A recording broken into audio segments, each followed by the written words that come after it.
Hello, friends, and welcome back to lesson number 7.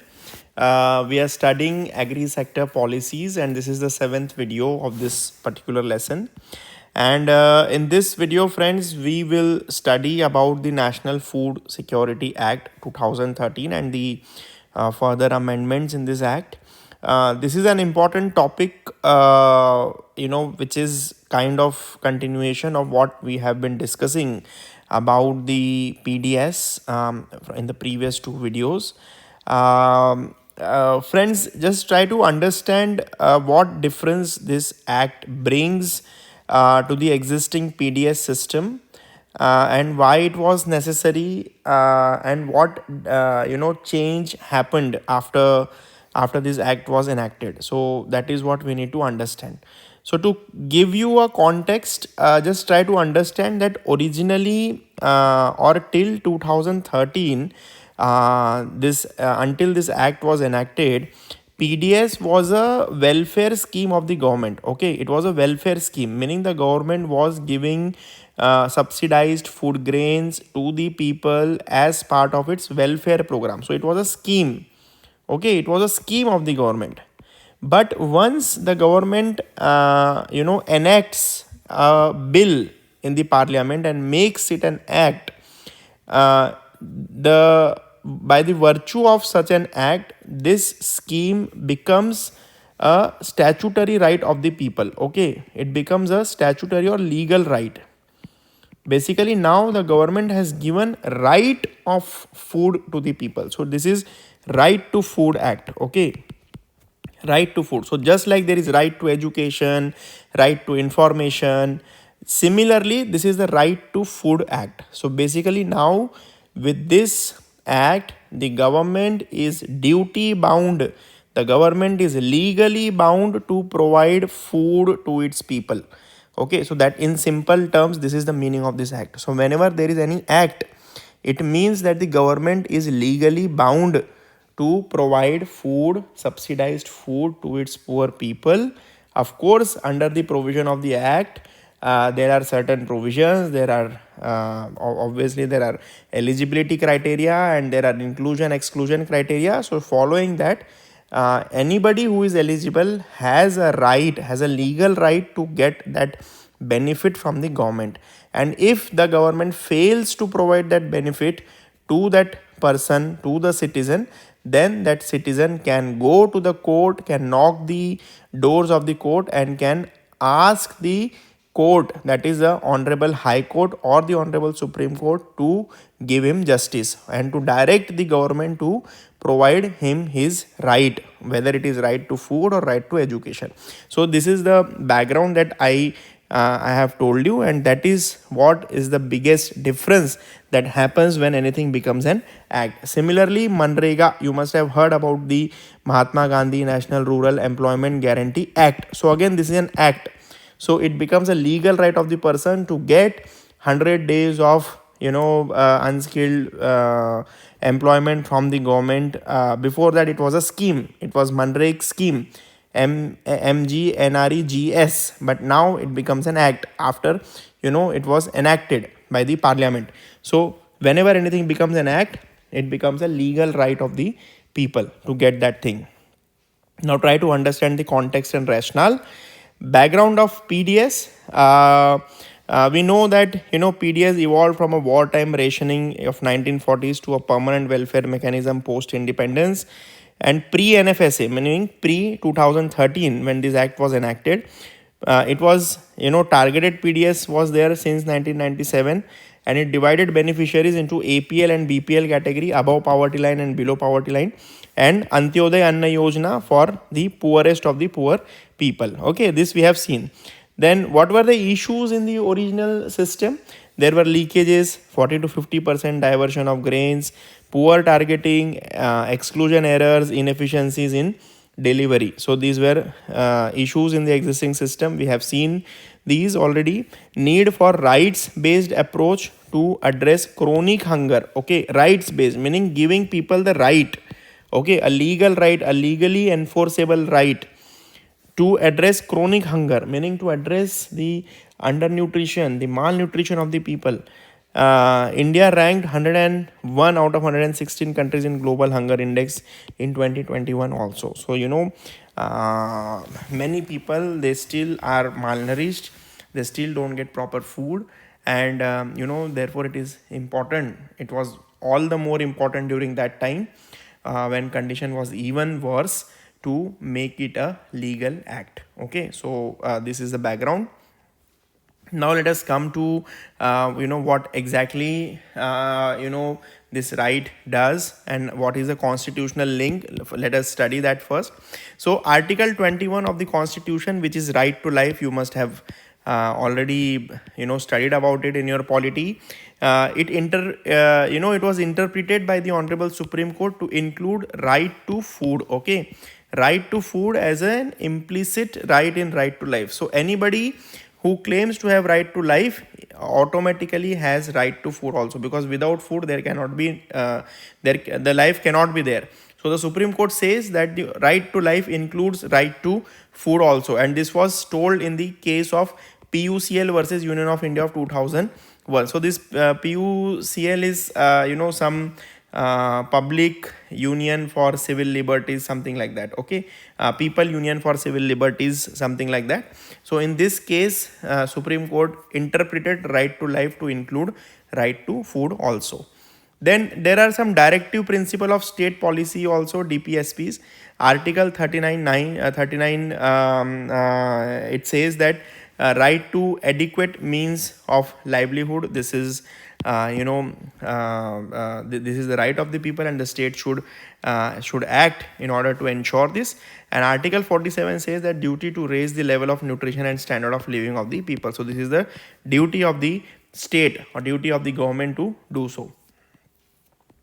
NFSA 2013 legally enforces food security as a justiciable right, shifting from welfare to entitlement. So now from welfare scheme it has become entitlement. It has become a legal right of the citizens. Justiciable right, meaning which can be which can be challenged in the court, which can be enforced by putting a case against the government in the court. So that is the meaning of justiciable right.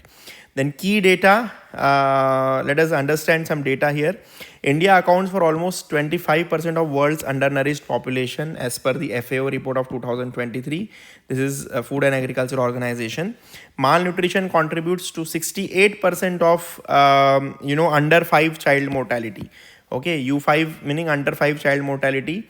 Whatever happens, so 68% happens because of malnutrition. It is as per the UNICEF report. So this is the background. Now let us understand what are the key provisions in NFSA 2013.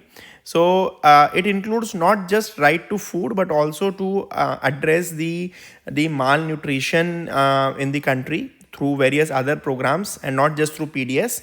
So it covers basically by and large it covers 67% of India's population, that is approximately 81 crore people. In rural area it is 75%, urban area it is 50%. Okay, so this is a rough coverage. Entitlements are as follows.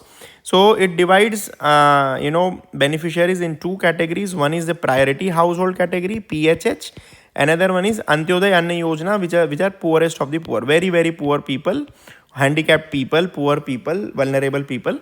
So under priority household scheme, what happens is 5 kg of subsidized food grain per person per month. Okay, per person per month is given to a given family per month.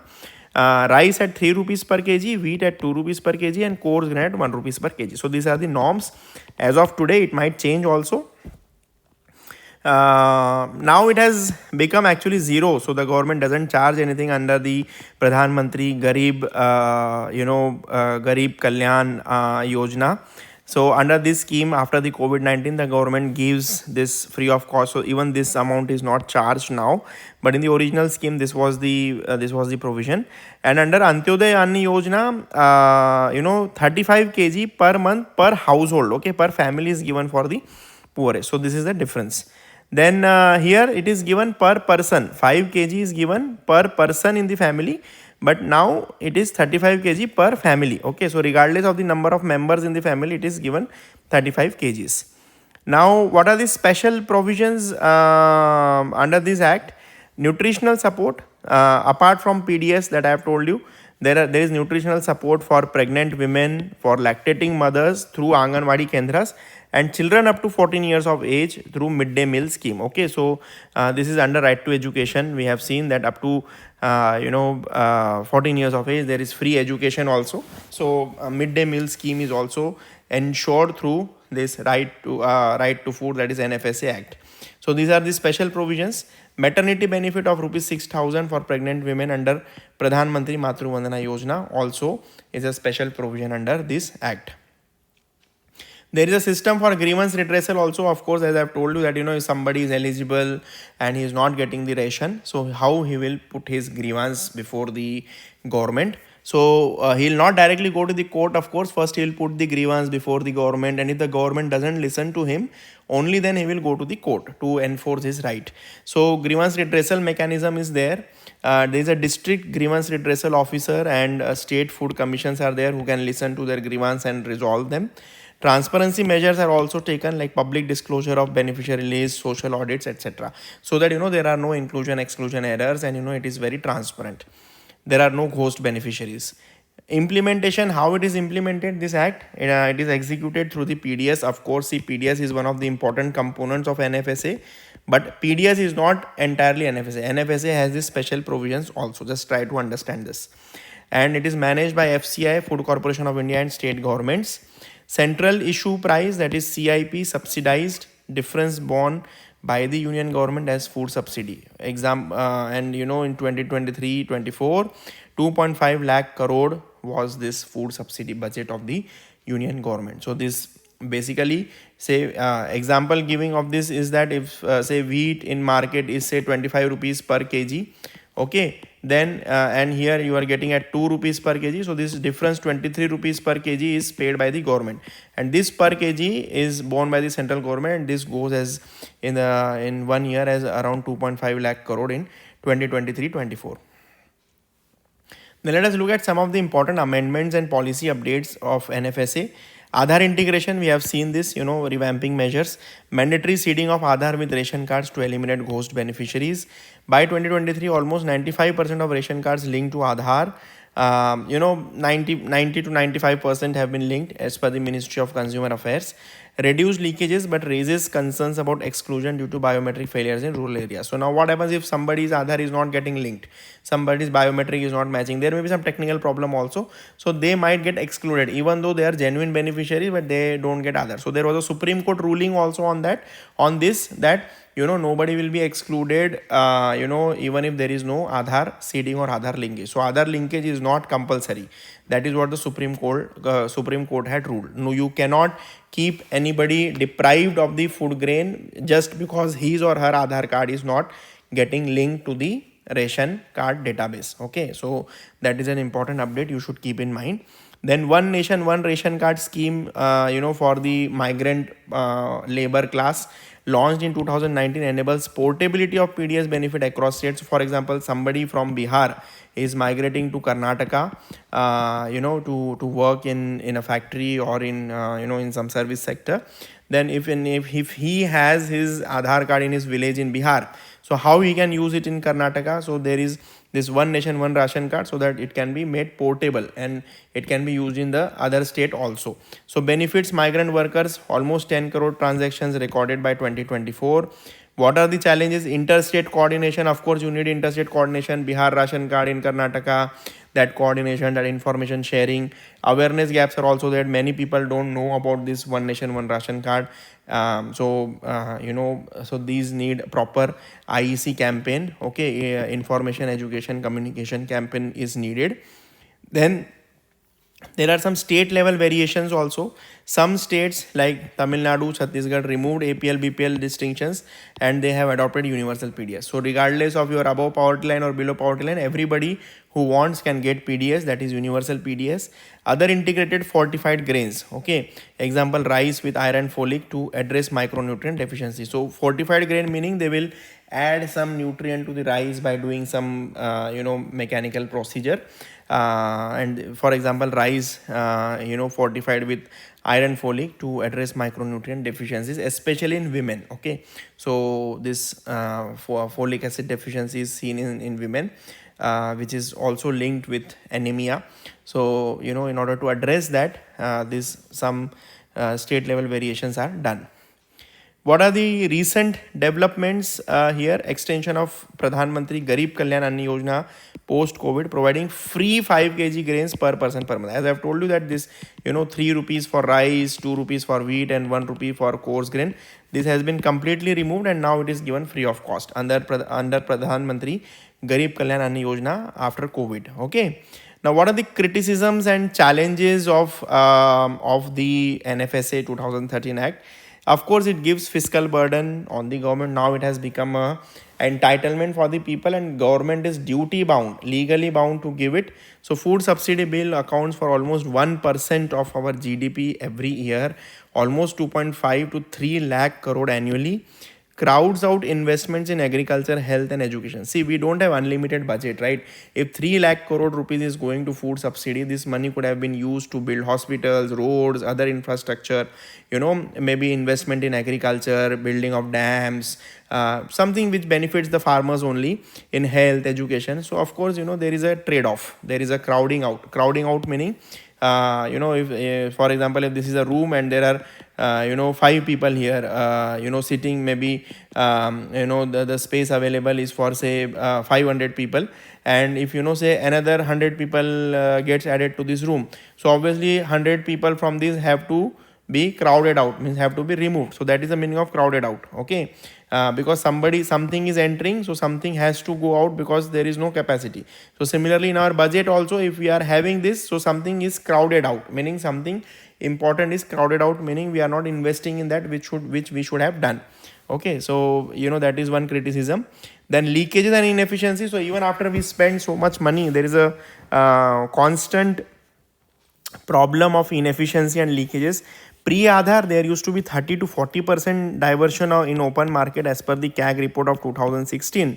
But after Aadhaar linkages, these leakages have reduced, but not completely eliminated. See, there are people who can play around the system and who still do this kind of mischievous activities. So not complete elimination, but lot of fake beneficiaries are still there. Pilferage in transit, pilferage meaning small theft. Okay, so people will just maybe out of one truck which has say 5 tons of food grains, they will remove say 100 kg. So this is a small amount, but this small amount can pile up and become big amount for those people. So this kind of pilferage also happens during transit, and these are some of the problems which are still existing. So we need to have that kind of strong system where these kind of things are not possible only. Then exclusion errors. Aadhaar related authentication failures exclude genuine beneficiaries, especially in rural areas with poor connectivity. This I have told you, but again Supreme Court has ruled that Aadhaar linkage is not 100% mandatory. Even if somebody's Aadhaar is not linked, you cannot deny the benefit to that person. So this was this is an important fact about this particular topic. Then about nutritional gaps. Focus on cereals, rice, wheat, neglects pulses. So in PDS we focus only on rice, wheat and cereals only, like coarse grains, jawar, bajra, and we neglect pulses, okay, which are protein content. Okay, so there is protein in pulses like dal, right, urad, moong, chana, all these things, oils, micronutrients, failing to address malnutrition comprehensively. So we are not able to address malnutrition comprehensively, holistically. We are only addressing the hunger part. Okay, we are only giving carbohydrates to the people and we are not giving other sources like vitamins, proteins, etc. So that I think that that level of comprehensive targeting of malnutrition doesn't happen through this system. 35% of Indian children are stunted. Example, as per the National Family Health Survey number 5, 35% of Indian children are stunted. Stunted meaning they have low height for their age. Low height for age Meaning if say a 5-year-old boy, his height should be say 135 centimeter, okay, and this is the average, but 35% of children are below this height. So low height for age, that is called stunting, and that is of course because of the nutritional deficiencies. Then there are implementation issues, uneven state capacities, Bihar versus Tamil Nadu. So obviously there are regional imbalances in our country, inadequate grievance redressal mechanisms in some regions. So although we have grievance redressal cells at this district and state food commission at the state level, but they are not adequate to redress the grievances, not so efficient in addressing the grievances of the people in some of the regions, some of the states. So again, people are not able to get their right, and that these poor people also cannot always go to high court or supreme court. They cannot fight cases, although it becomes a legal right of the people, but they don't have the money and resources to go and file cases in the courts also to get their rights. So that is a problem. And but with technology, with Aadhaar linkage, with DBT, lot of these problems are we are able to solve. Of course it will take time. We are a very very big country, with lot of population, lot of infrastructural issues, but with time we are getting better, and definitely this system is getting efficient day by day, and we need to find out new solutions to make it foolproof, so that there is no leakage, there is no diversion, and there is no inclusion exclusion errors. And the purpose of the government to address malnutrition and hunger through NFSA is 100% addressed. So we need to find such a system and solution, and it is a work in progress. Okay, so thank you very much. We'll continue agri sector policy in the next video also. Thank you.